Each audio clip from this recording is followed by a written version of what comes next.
doing TRA Seminar series, which will include 3 main subjects or courses that can lead to PR, which is cookery, carpentry, and automotive. We have migration agent with us today, Namo Kim. So you can start from introducing yourself and we can start the session. Okay.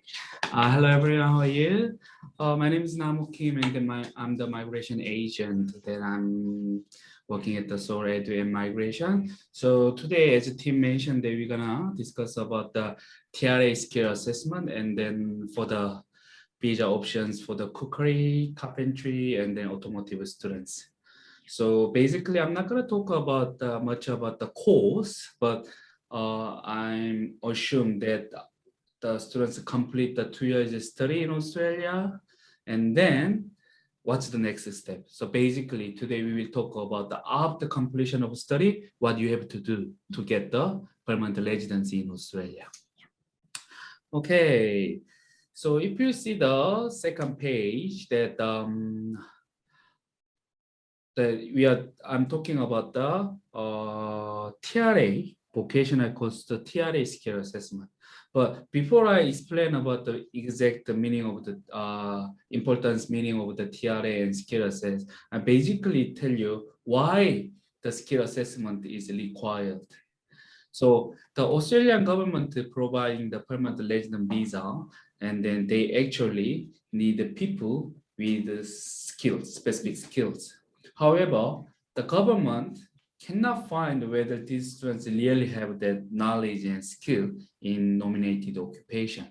So that's why they actually giving their job to the another authority to check applicant skill and knowledge.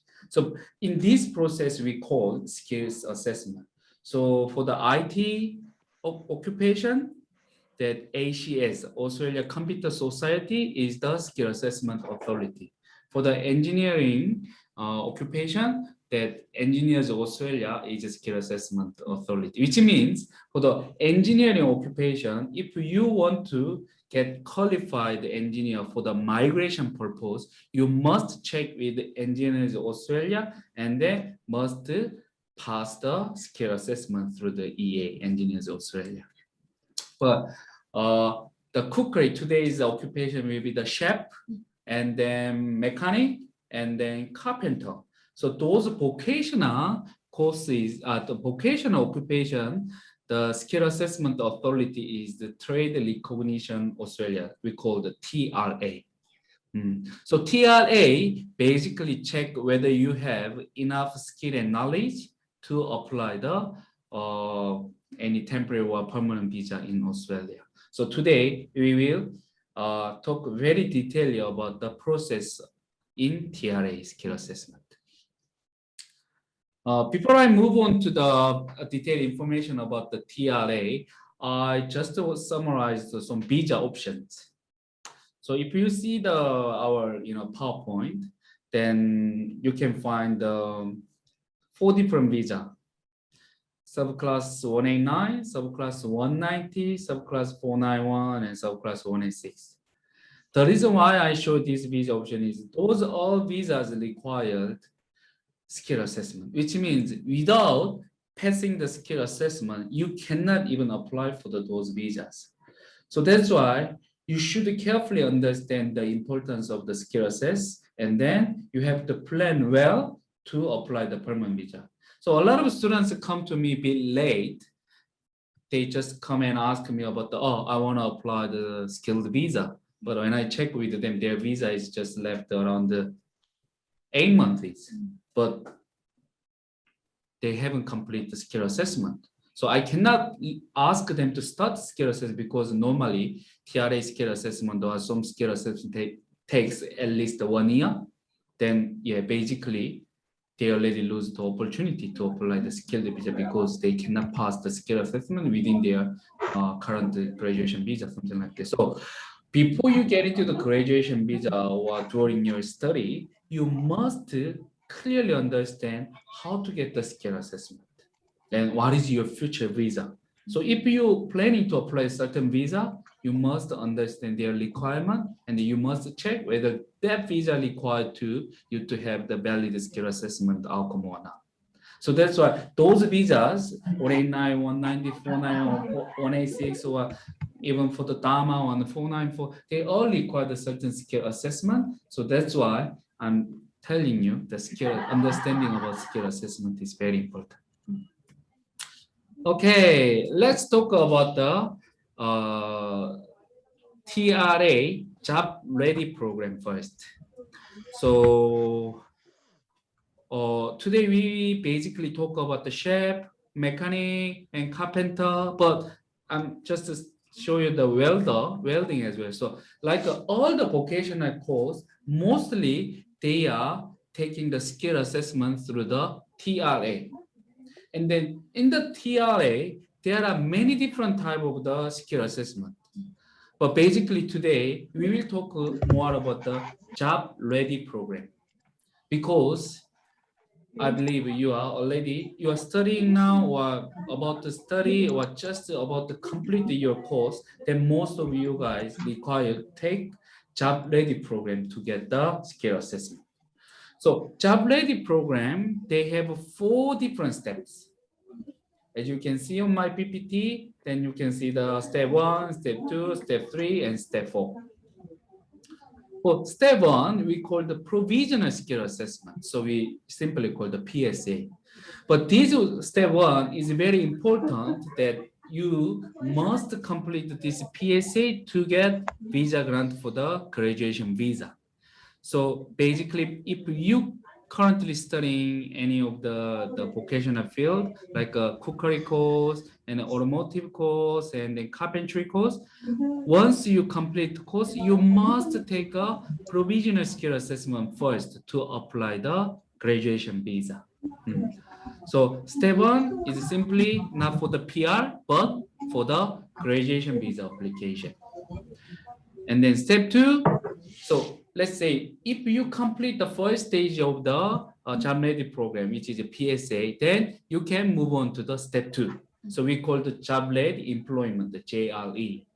So to apply the JRE, you must get employment. You must be employed as a nominated occupation. So let's say if you want to apply the for the visa as a chef, for example, then you must employed as a chef to start JRE process. So maybe a lot of students ask about the first step, provisional skill assessment. No, you don't necessarily to work as a chef to apply the PSA. You can work as a cook. You can work as a like a similar like a related occupation. Still okay. But from the step 2, you must employed as a closely related with occupation, which is chef for cookery students. And then you have to complete a certain hour. Then you can move on to the step 3. And for the step 3, TRA. The officer will visit your workplace. But currently, because of the corona situation, the TRA officer not gonna visit your the workplace, but they will have the Zoom interview with your supervisor and then applicants. So they will check whether you have enough skill and knowledge to pass the skill assess. So step 2, step 3. The important thing is entire 2 and 3 stage that you must work as at least 1 year, 12 months, and then you must complete around 1,800 hours. So exactly 1,725 hours. So a lot of the students ask me, oh, if I complete 1,725 hours within 10 months, can I pass everything earlier? No. By the calendar months, you must complete at least 12 months, and you must also meet the working hour requirement, which is 1,725 hours. So once you meet the two requirement, which is 1,725 hours and then 12 months, and you pass the interview, then you move to the stage 4, which is JRFA, Job Ready Final Assessment. So for this stage, you don't need to worry too much because you already passed everything. But in that stage, you must provide all the pay evidence. Then they will check again. Then they will give you the final outcome. So when you complete this Job Ready program from stage 1 to 4, then finally you qualified. For example, if we are talking about the cookery student, finally you qualified as a professional chef for the migration purpose. So very important. For your workplace, even though you don't pass this one, you can still work as a chef. They don't care. But I'm talking about the migration purpose. So if you want to apply the certain visa as a chef, you must complete this Job Ready program. So again, I give you the example.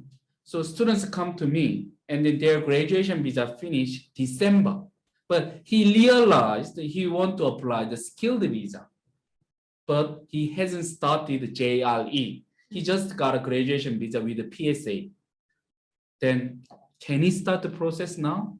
No, because he don't have any valid visa at least 12 months. So that's why he cannot apply the Job Ready program. So that's why you must understand the importance of the JRP, the Job Ready program, and you must plan earlier to start the skill assessment.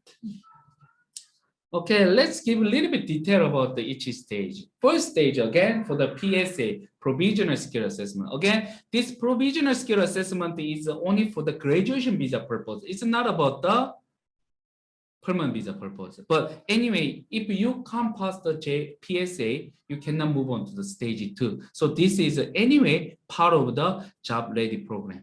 So this first stage PSA program requires you to provide the relevant qualification for example, if you are the chef, then certificate 4 in commercial cookery is the relevant qualification. And then they also see whether you have a certain experience, at least 360 hours.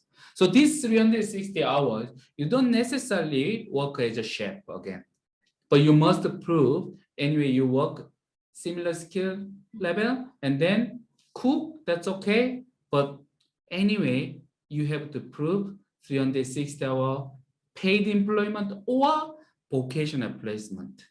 So most of the school organize your vocational placement as a part of the course, but you must check whether your school organized vocational placement for around 360 hours or not. Some school, they don't care about the hours. So that's why even they complete the vocational placement, but they still short of the hours. So that's why they have to use paid employment. But I recommend you do not mix up vocational placement and employment, paid employment. So if you work in the restaurant, just use the paid employment experience.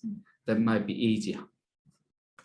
And stage 2, Job Ready employment. From this stage, it is very important. You must be hired by your employer as a nominated occupation. So let's make an example with the mechanic. So from this stage 2, you must have the contract, not necessarily contract, but anyway, you get paid from your employer as a mechanic. So when you start, then you have to keep providing your skill report, and you also have to provide your pay slip to prove your work. In that skill report, your employer or your supervisor have to check whether you taking required skill or you can handle the required tools. So those checklists we have to update to the TRA, and the TRA officer on the 3rd stage, they will come and visit your the workplace and they really see whether you taking this responsibility or not. And from the stage 2 until stage 3, to complete the 2 and 3, you must complete the 1,725 hours, but still require you to have the 12 calendar month as well. But it is very important to start the GRE program. You must prove you have at least 12 months valid visa. And also that visa allow you to work full time. So for example, my students have applied the student visa. No, they cannot start the JRE because student visa cannot give you full-time working right. And then do not miss out, when you apply the JRE, you can also claim the previous employment as well. Again, that you have to complete the 12 calendar months, right? But before you apply the JRE, if you already work with your employer at the nominated occupation for certain months, you can claim previous experience at least 3 months, the maximum 3 months. Means for the 9 months, if you're taking for the JRP program, you can complete the second and third stage. So a lot of people miss this 3 months claim, then you must check it out whether you can apply the 3 months claim or not. If you apply, it might be really good because you can reduce the duration of the JRP program. And then stage 3, we call the job-ready workplace assessment. So there are not exact like a borderline for stage 2 and stage 3. From the stage 2, you continue to work. And in the certain time, the TRA officer will ask you to apply the stage 3. And then once you apply the stage 3, then some students get the contact very late. So in around the 10 months, they get the contact from the TRA and ask students to apply the stage 3. And then once they apply the stage 3, TRA organize the vocational placement assessor to the students. So that's why the assessor will visit your restaurant or your workplace, and they will check your, how can I say that, skill and knowledge. So to complete the stage 2, the TRA will require the students to present skilled progress report. So based on the skilled progress report, they decide, oh, you can go to the stage 3. So once we apply the stage 3, also the the assessor will visit the workplace and check, oh, you can use this too, and oh, you have this knowledge. And then on the PPT, it's mentioned that they will basically check your role in your workplace, and then you have a quite competent knowledge about the terminology in your industry, and you have a fluent English skill to taking all the responsibility as a chef or mechanic. Also, you are aware about any like a regulation and then standard, and you have any skills for the solving the problem. And yeah, those things they will check, and they also have a short chat with your supervisor as well. So based on those, the interview, they will conclude whether you can pass the stage 3 or not. So, but so far I have more than 100 cases for the JRP program, but I don't have any case that refused on the stage 3. Means that during all the process, students really learn a lot, and then they can meet the requirement for the skill assessment. So basically, they can pass the skill assessment. So after that, stage 4, if we pay the stage 4 application, then they will ask you to provide all the evidence of the payslip. Then they will check again. Then they will finally provide the final outcome.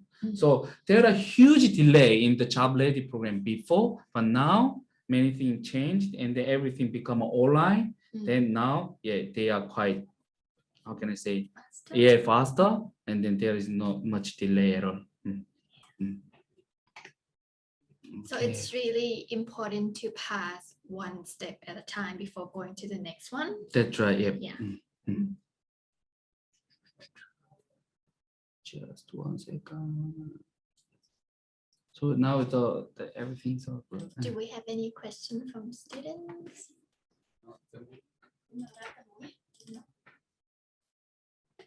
Okay.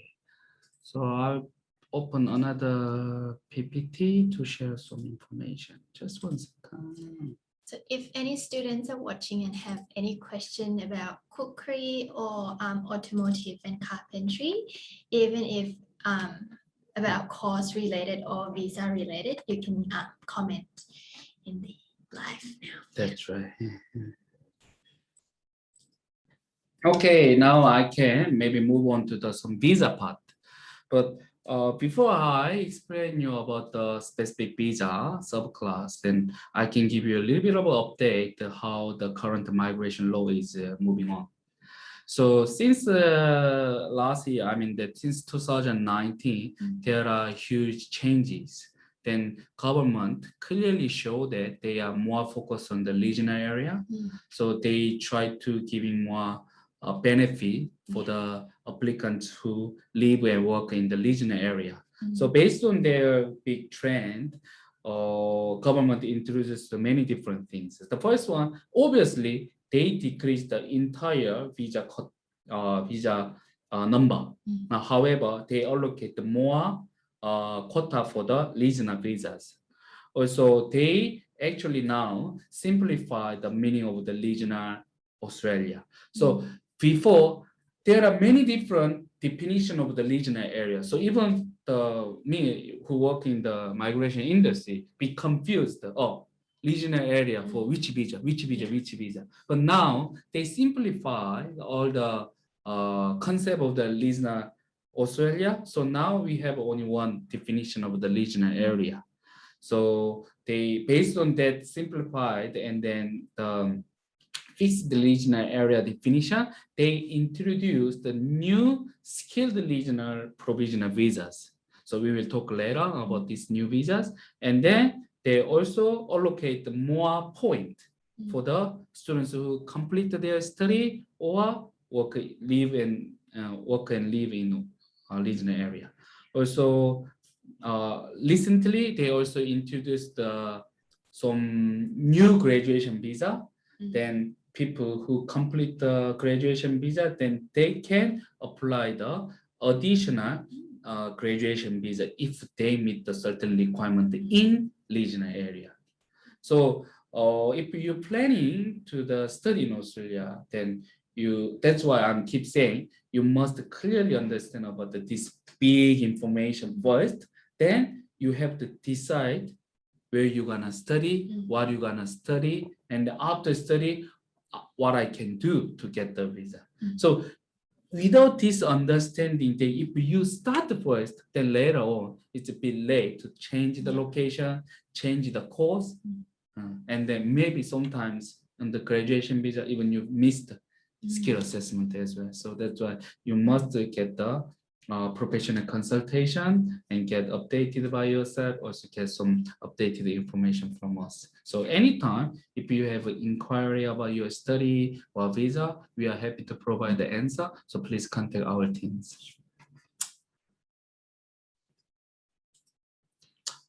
Yeah, so the more detailed information about the regional visas. So 2019 March, the government released the new announcement about the regional area. And finally, 2019 November, they released the updated announcement about the regional area. So on the March, they announced that the regional area is the area except Brisbane, Sydney, Melbourne, Gold Coast, and Perth.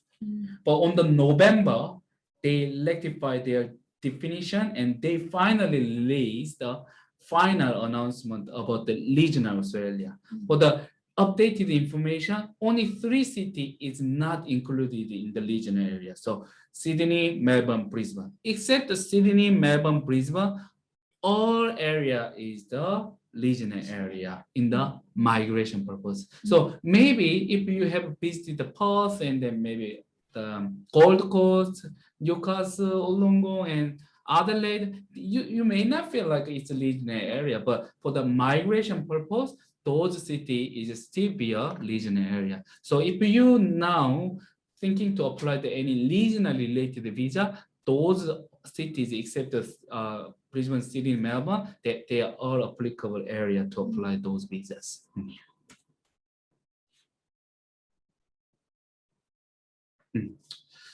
So here is the visa options. Okay. Let's say that once you complete your course and then you move to the graduation visa and then you meet all the requirements, then later on you have basically six different visa options. So to make it simple, I can divide that into the skilled visa option and employer sponsor visa options.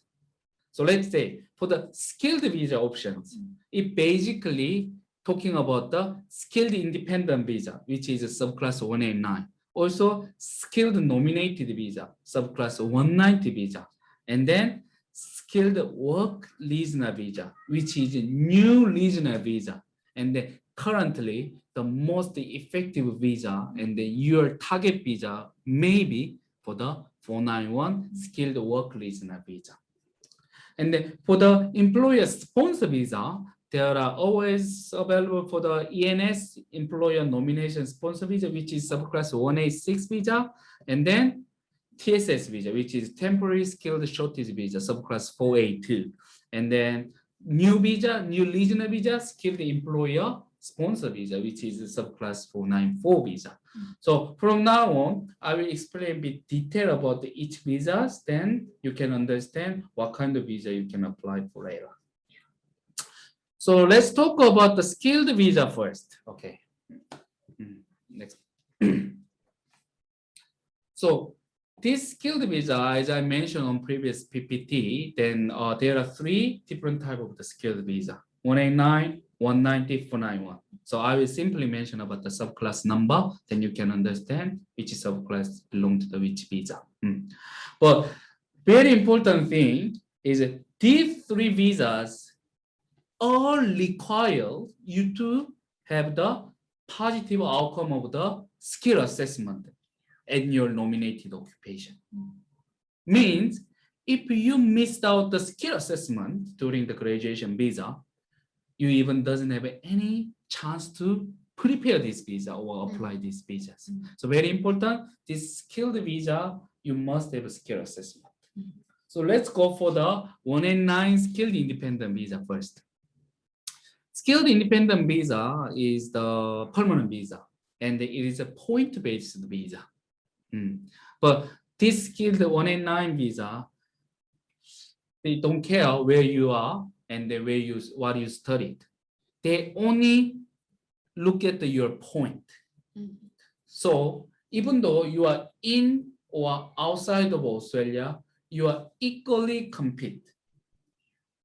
However, realistically, that if you are in Australia and then you work and study in Australia, you definitely have higher point.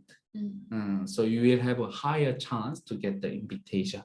But at the moment, 189 is not operating by the occupation, unfortunately. So anyway, not many people are studying and work as a certain occupation, but you still require a very high point to get the invitation. But it's meaningless that I'm saying that the invitation point at this day because they don't invite at all. So now 95 point and 100 point, it's very hard. And then I really want to give you some like a positive comment on this visa because it's gonna be higher competition and then more competition at all.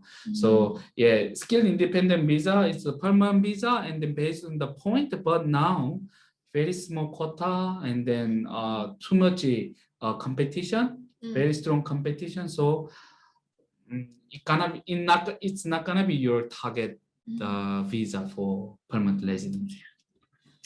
And next one is 190. So 190 is operating through the point system as well. However, 190 is a bit different with the skilled independent visa because 190 require you to have the state nomination.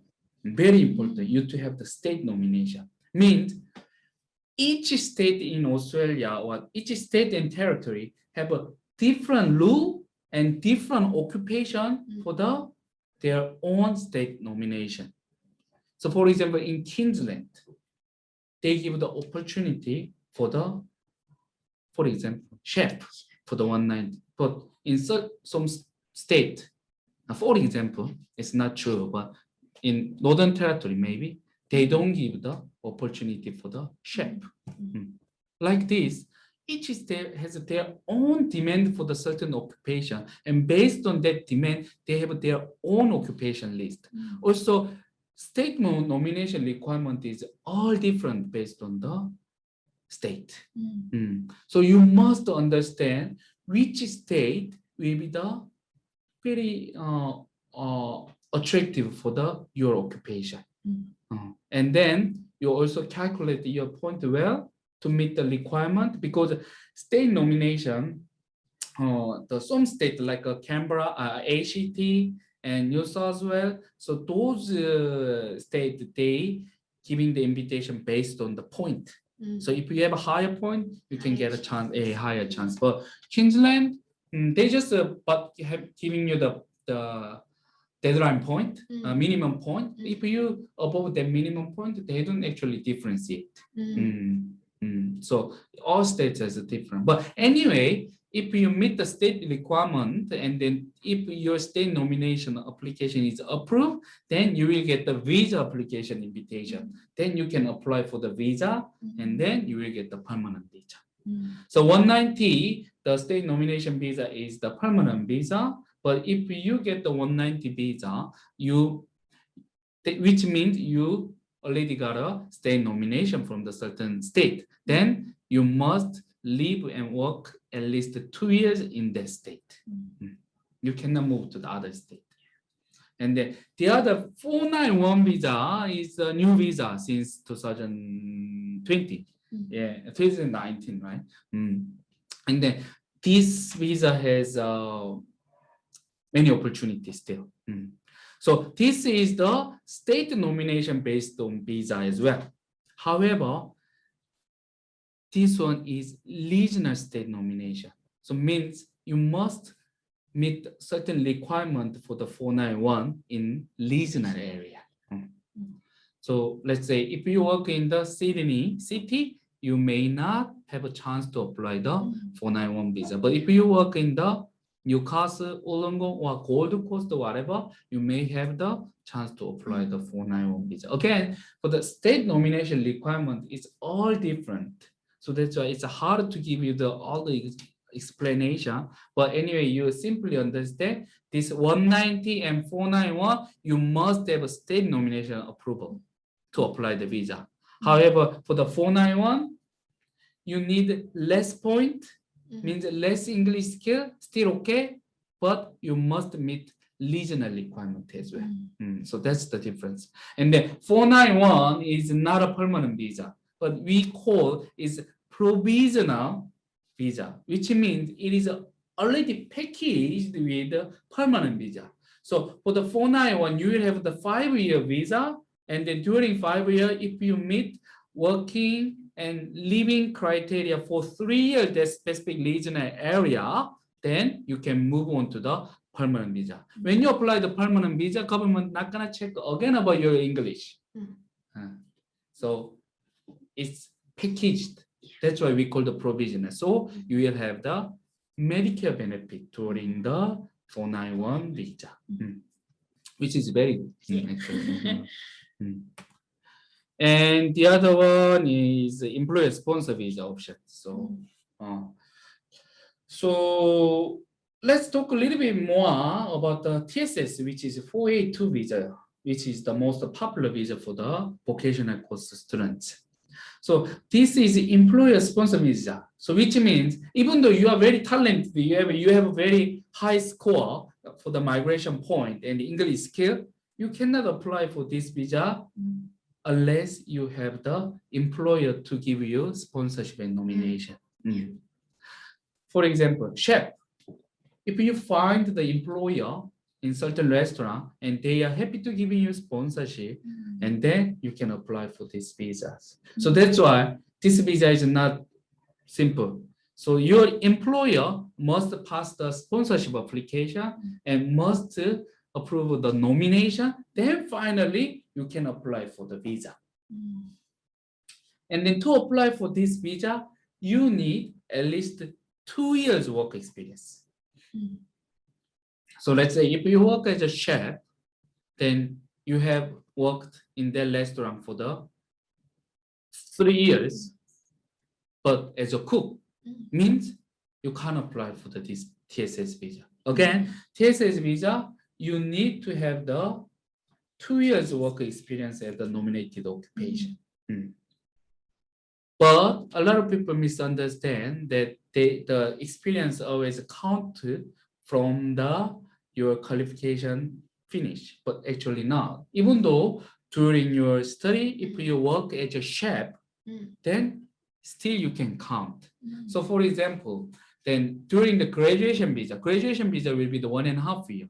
Then you cannot meet the 2 years experience to apply the TSS visa, right?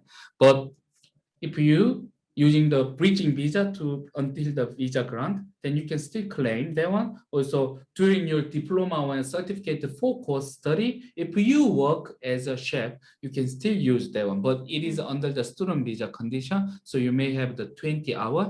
So you must have the full-time equivalent 2 years experience, which means if you work 6 months under the student visa condition, then only 3 months the work experience you can claim. But anyway, good to use because during your student visa, you can still work and then you can use that one to meet the TSS requirement.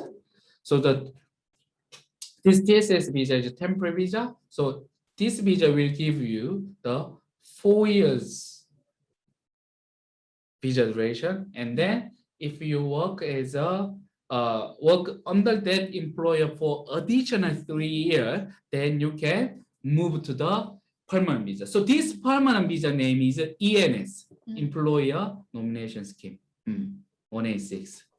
So I'm now talking about the 3 occupations: chef, mechanic, and carpenter. So that's why I'm saying that the visa duration is 4 years, and then you can move to the permanent visa. But if your nominated occupation, your occupation is under the short-term occupation list, which is cook, restaurant manager, retail manager, those occupations still can apply the TSS visa, but this is only 2 years, and then also cannot move on to the permanent visa. So that's the difference. So that's why your occupation is really important. Your occupation must be under the medium and long-term occupation list, which is chef, okay, mechanic, okay, carpenter, okay, painter, okay. Yeah, most of the vocation I call, yeah, you can still go on to the permanent visa through the TSS. We have a question now. To meet the TSS requirement for 2 years, does the experience needs to be with the same employer? No, you need to work in the any employer. I mean, but important thing is the prove your experience is your responsibility. So if you work as a restaurant A, let's say restaurant A, you must get the reference letter before you leave the company. So the kind of employment certificate, like Mr. Namoki worked as a chef from January 2019 to the February 2020. Something like that. You must get the letter from that employer, also provide the payslip. Of course, you have a payslip, so it's easy, but reference letter is important. So you try to get the reference letter. And then again, so you don't need to work under the same employer. You can work whatever employer, but the duration of the employment must be full-time equivalent to 2 years. Then you can apply for the TSS visa.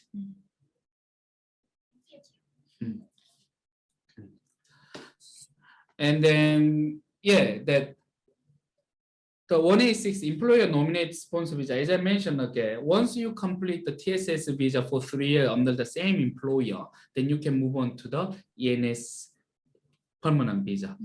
In that process, we called ENS TRT stream, transitional stream. But for the 186 employer nominated sponsor visa has another stream, which is a direct entry stream, which require you to have valid skill assessment. So when you apply the 186 through the TSS visa, you don't need skill assessment because you already proved you worked the 3 years at the same the shape level under the TSS visa. However, if you want to apply the employer sponsor visa directly, which is a PR, then you require the 3 years experience under any visa, but you must prove the skill assessment. That's the difference.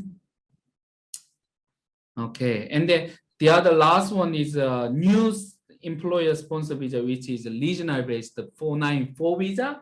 This is the similar visa with the 491. It is also packaged visa with 191 permanent visa. So this 494 visa also requires the 3 years. Then a lot of people ask, then this 494 visa requires 3 years experience. Then how come this is easier visa? But work experience, I understand it's a little bit strict and requires 3 years. But think about the occupation. If you work as a restaurant manager or child care center worker, like a group leader, you cannot apply any visa.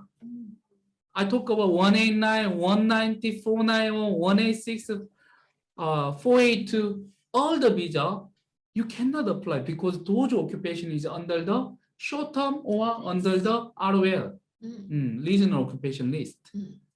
But for the 494, the occupation list is very wide, open for a lot of the occupation.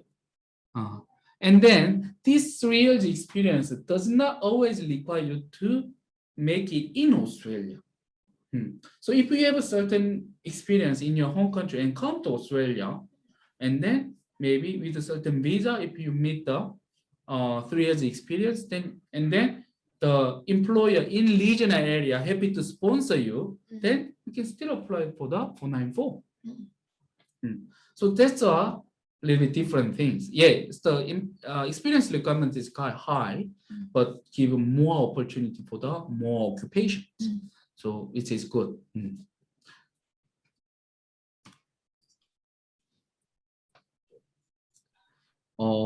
In this slide that I mainly focus one more time about the 491 visa because a lot of students ask about these visas because it's quite attractive for the international students, and still a lot of students are getting the visa through this 491 new visas. So again, this 491 visa is a part of the skilled visa here, and then it is temporary visa, but can apply for the permanent visa after 3 years. But during that 3 years, they don't require to improve English. They just work and living in regional area. They move on to the permanent visa.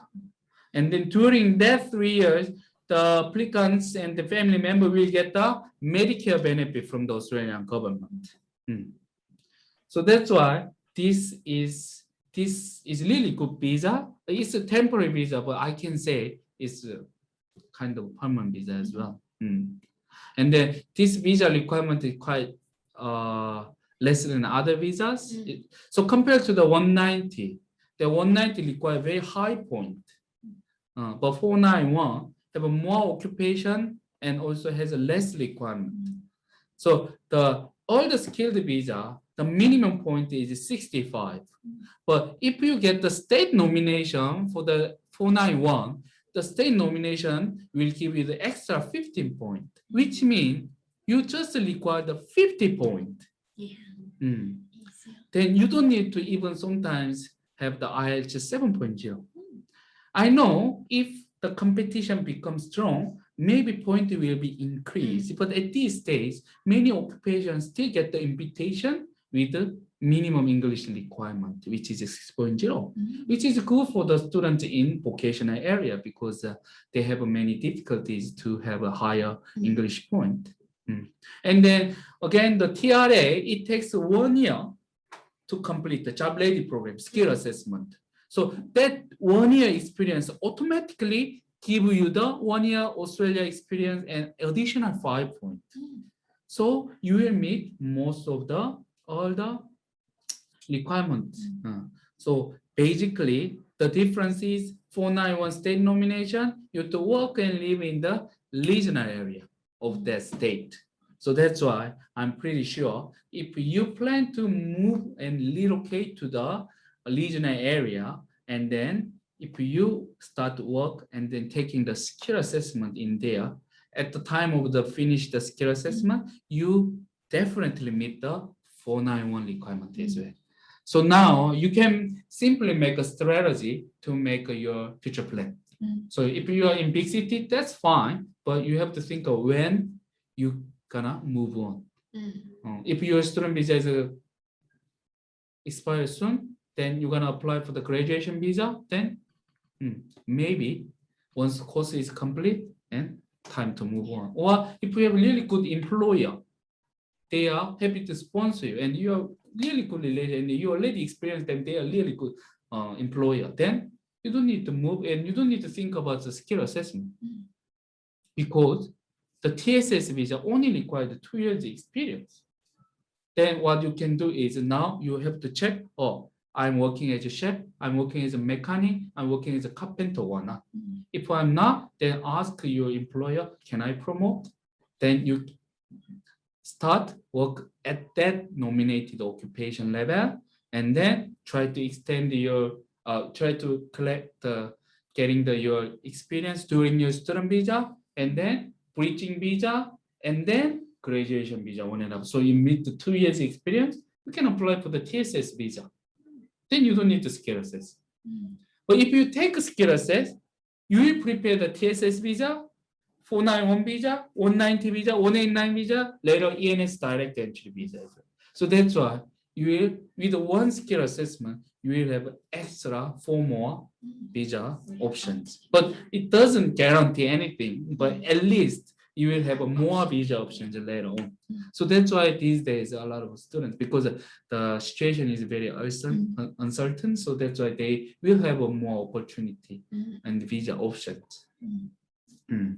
So here that I summarize 2 years study and then graduation visa, complete the skill assess and many visas. But again,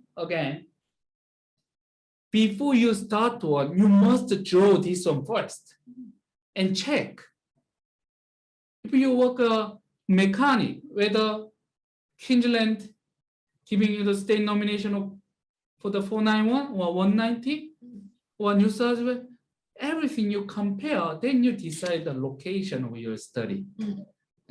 Or study anywhere is fine, but at the time of the graduation visa application, you must decide whether you're gonna move on there or that's okay, my employer definitely give the sponsorship, forget about the skill assessment because skill assessment is around 3,000 cost. So like this, you must make a certain plan. Then you're not gonna miss out any important stage, and then you will follow the planned track, and then you get the always update from like our team, and then you get updated, and even though something changed, you can shift your plan. Very well. Okay, this is everything from my side. So maybe if you have any question, just let me know, then I can give you the answer story.